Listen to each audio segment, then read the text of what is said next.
Welcome back to the weekend preview. We're in the final part, and here is the picture for Matchweek 21, which starts on New Year's Day. Arsenal taking on Manchester City, Leicester, Norwich off because of COVID cases, Watford against Tottenham, Palace, West Ham on the Saturday. Then on Sunday, Brentford, Aston Villa, Everton hosting Brighton. It's Leeds against Burnley, Southampton, Newcastle, also a game that's gone a big one at Stamford Bridge. Chelsea taking on Liverpool, Tuchel up against Jurgen Klopp. And then it wraps up on Monday night with Wolves going to Old Trafford to take on Manchester United. Let's hear from both managers, Bruno and first Ralf Rangnick. It's important if you play with such an offensive formation and lineup that they work together defensively and that they have a defensive work ethic, and that was the case with both of them, Cristiano and Eddie. They did a lot for the team against the ball today, and yeah, we will see. I mean, we have Bruno back against Wolves, and quite a few other options. Rashi didn't play today, so up front we have enough other alternatives that we could play with. We come with the two good games against Brighton and against Chelsea. Also, the previous games it was very good for us because the team were there and play well against Man City and Liverpool, hard games, and the team were there. We create our chances, we play our game, we play as a team, and now we stay 2 weeks without games. Some players with COVID, so that's why I need these 2 days to understand better which players are fit to play, and for sure that's my concern. If they have the rhythm to play at that level after these two weeks without games. Rafa, we know you've got Ralf Rangnick on speed dial, very good mates. Is this how you saw the beginning of his era at Manchester United going? What have you made of it? Well, I think the results have been okay, but the Newcastle one felt like a big setback, but in the context of the season, you can drop points. What's interesting, I think, if I try to be neutral for a second, is that I think he had to adjust because his way of football, I think, is not necessarily the right fit for this team immediately. If he was there now for 3 or 4 years, I think we'd see Ralf Rangnick football evolving, but he knows right now this is a very fluid situation. You have to be quite pragmatic, have to make sure that you can not demand something that the team cannot deliver, and the dressing room cannot deliver. They are not going to be a finely tuned, working machine, collective team because these aren't the players for it necessarily. They haven't been built for that. So he had to adjust. I think the players also had to adjust. And you see that little by little.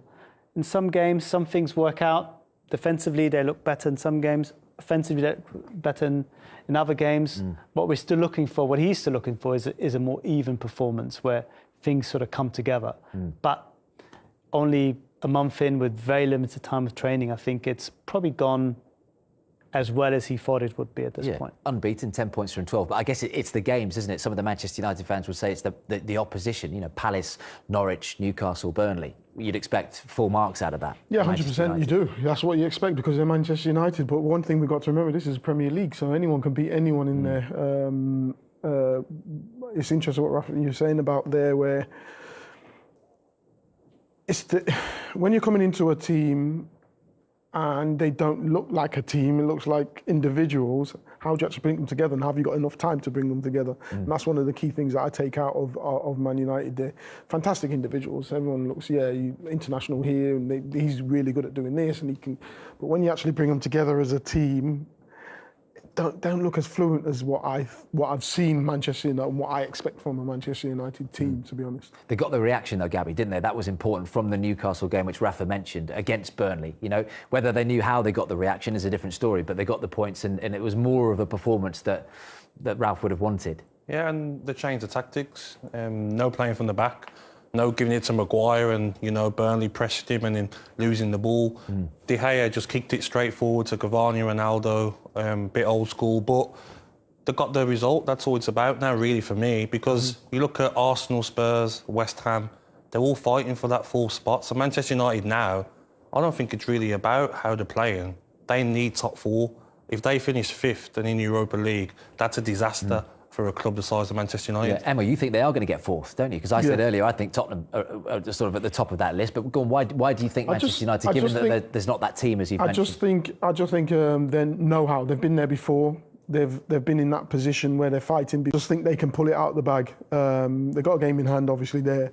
I just think they've got that know-how, and they will eventually get there over the line. It might not be pretty when they get over, but I do think they will. They should do. The squad players have got. Look at their team. There's a squad man for man. They should. But that's what we just said before, man for man. They don't really play as a team, but I just think they've got the know-how and to get it over the line. So I just feel they will get into it. We should be drilling Rafa here because he knows him so well. I mean, like, even in his first press conference, he said, didn't he, that I might just do like I did at RB Leipzig and stay for another year. Which I don't know if you're a Manchester United fan, what you would make of that, because that doesn't suggest sort of long-term plan. That suggests we'll see how it goes. And they've been down the see how it goes route with Ole Gunnar Solskjaer, and we know how that ended. I think that was maybe an attempt at German humour. Was it? It was lost on me. To say, you know, maybe I will even do what I did at Leipzig and appoint myself. Yeah, okay, I see what you're saying. Bit of a tongue-in-cheek. But of course, you know, as any manager in this position, you're ambitious and you think, okay, I'm an interim manager, yes, I accept that. The club probably have other ideas, but I want to make sure that I put myself forward as best as I can and do this job as best as I can, and then who knows where I end up in March or April.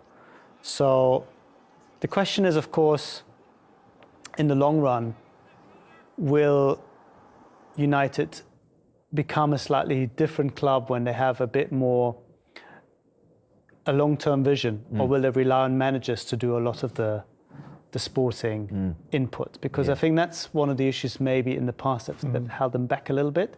There isn't that big sporting know-how necessarily at a club for that size, and they rely on the managers then to come up with their ideas. But when the manager doesn't work out, then you often have to start again. You're always changing. And I think that's been a problem in the past. Gabs, you do wonder, don't you, where Manchester United would be without David De Gea, who's probably Manchester United's player of the season so far. He's been back to the David De Gea that Sir Alex Ferguson always wanted him to be. And, of course, Cristiano Ronaldo. 14 goals in 20 games in all appearances. They'd probably be out the Champions League without Ronaldo, wouldn't they? And they'd probably be nearer to Norwich and Newcastle without his goals. Yeah, he's guaranteed goals, isn't he? And some of his goals, you know, like this one here, outstanding. Been doing this his whole career. But he'll score the not-so-amazing goals. He'll get his tap-ins because he's always in the right position, like here. So for me, he's been outstanding, and he might be the difference that gets him to the top four. But De Gea, wow. Yeah. If you look back at the Norwich game, you know, away at Norwich, De Gea, some of his saves got them the result that night. Well, the maximum one at Newcastle. Yeah, he's been in outstanding form. So on Cristiano Ronaldo, Emil, where do you fit into this argument? Because I've heard a lot of Manchester United, even Manchester United fans, have stressed that, saying that, you know, it has changed the whole dynamic, and, you know, look at Rashford, look at Greenwood not getting the sort of minutes. Because he has to play, doesn't he? Well, he has to play. When you're putting up stats like that, you've got to play. I was one of those ones that I was worried about him coming back, in the sense that I didn't think it would work. But when you're putting up numbers like that, it's fantastic. The only thing I would say is it does change the dynamics of the on the pitch, because again, he's got such a presence. Does it sap a bit the energy from the younger players and the other players? Do they not do what they know they can do and they're capable of doing, where they're just passing it on to Ronaldo? You give it to Ronaldo, where we need everyone to express themselves and everyone to be the best they possibly can. It kind of looks like the Ronaldo show a little bit. Yeah. What about Wolves? They had an awful start, Rafa, didn't they? And an absolute full credit to Bruno Lage, who's got them up in 8th for the turn of the year. They're a funny bunch as well when you look at stats. I mean, 13 goals, only Norwich have scored fewer, and only Manchester City have conceded fewer. But they're kind of, you know, they're just doing their job, aren't they? Smack in the middle of the table, no danger of relegation, and kind of looking at the top 6 spots. Yeah, and horrible to play against because they give nothing away. It's probably really one of the most challenging teams in terms of opening them up, creating chances, because they're so defensively sound.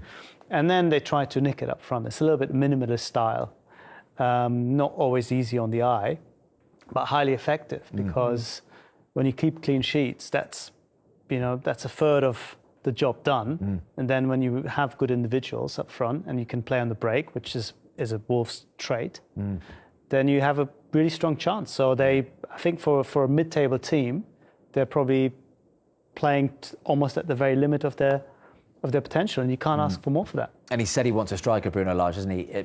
Essentially in January. I know he's got Jimenez there, but obviously they lost Jota, didn't really replace him. Podence hasn't been performing the way that he has over the last 18 months. Is that crucial, you think, they get a 9? I think so, yeah, to help. Jimenez, you know, he's obviously had that horrific injury. He's come back. He has started scoring, but just someone to give him a hand. You know, Podence hasn't been the same player this season. Even Traore, he hasn't been his normal self. You know, I think he's not got an assist or goal all season. Yeah. And as much as he's a threat, exciting player, you need to give assists, you need to score goals. So definitely some help, because 13 goals is not enough. They need to be scoring more. Yeah. Right, we've taken you around all of our featured games. Let's bring you up to speed with what else is going on up and down the division as we head around the grounds. Well, Joseph, what a party. Yeah, it was a great victory for the players, the fans and everyone. What do you think about your performance? I think it was good, and each game it keeps getting better. We need this match, no, with 3 goals. Yeah, it was really great because we fought hard for this victory and everyone deserved to be happy. Bueno, es el mejor partido de la temporada en lo que va de liga, ¿no? No sé si el mejor, pero sí el que hemos sabido jugar con el marcador a nuestro favor, que nos estaba costando mucho. Y sobre todo felices por ganar en casa, porque nos estaba costando muchísimo. Desde que hay público en el estadio solo habíamos ganado un partido de no sé cuántos. O sea que hoy el partido creo que era fundamental porque nos ponemos también a 3 puntos del Español, que es un rival directo, para alejarnos de ahí abajo, para irnos tranquilos de vacaciones y pensar en lo que viene. Con el partido contra el Valencia también nos ponemos por delante, pero el Chacho se quejaba, ¿no? Un poco que nos había faltado controlar el partido. Hoy es lo que tú dices, ¿no? Se ha conseguido. Bueno, sobre todo hoy no hemos tenido errores individuales que nos pagaron contra el Valencia. Creo que es un partido para sacar conclusiones positivas. Hemos vuelto a ganar en casa, tenemos que hacernos fuertes aquí de lo que queda de temporada, porque fuera de casa sí el equipo está respondiendo bien y tenemos que seguir esta línea. Cuéntame el gol, ¿no? Porque ha sido una jugada rápida, pero cuando te ha llegado ha sido como mucha pausa, las pican. ¿Cómo ha sido? Bueno, recibo de Hugo, controlo y normalmente Diego López suele salir a tapar. Veo muchos partidos y Diego López en los 1 para 1 suele salir a tapar, entonces yo controlo y él no ve lo que voy a hacer, entonces intento picársela un poquito y cruzársela con tranquilidad. ¿Cómo ya tocaba? Tocaba, pero ahora mismo sentimos una alegría inmensa, ya no solo por el partido, sino estamos trabajando como el que más, estamos en el día a día muy sacrificados, con los pies en la tierra, con humildad, y al final somos una piña y hoy nos lo merecíamos y se lo merecía también la afición, que pues mira, no estamos ganando, no nos están saliendo los partidos en casa y aún así la afición cree en nosotros, nos apoya y nos transmite el cariño día a día. Eso te iba a decir, has dicho que sois una piña equipo, pero la afición también. Hemos visto ese momento tan bonito ahí en la esquina. Sí, sabemos que le debemos mucho a esta afición, no solo de esta temporada, sino que por desgracia hemos vivido un par de temporadas muy jodidas sobre todo a nivel mental, muy difíciles de sacar, y las hemos sacado esas temporadas gracias al apoyo de ellos. En otra situación, en otro equipo, la afición lo dejaría de lado, y aquí, cuanto peor iban las cosas, más estaban con uno y con el equipo. Y eso es de agradecer, y se lo agradeceremos hoy, mañana y en un futuro. En lo personal, vuelves después de varias semanas que parecía que sí, pero al final no, 90 minutos con asistencia. La verdad que bueno, no estoy al 100%, pero creo que he podido ayudar al equipo. Venía de mucho tiempo parado, unos problemas que no se me daban ido. Entrenaba, tenía que volver a parar, volví a aparecer, volví a parar. Bueno, espero que ahora sea el fin de esta lesión del carajo, porque ya estoy frito, y que pueda ayudar y contribuir al equipo. Saca 2001, 2022... A por el 2022 a tope. Tenemos que seguir con los pies en la tierra, saber quiénes somos, de dónde venimos, y con esta afición, con el equipo, con el compañerismo y el sacrificio, no quiero ser pesado, pero creo que son las claves para mirar hacia adelante en un futuro. Gracias, Hugo. Gracias a vosotros. Gracias, Hugo.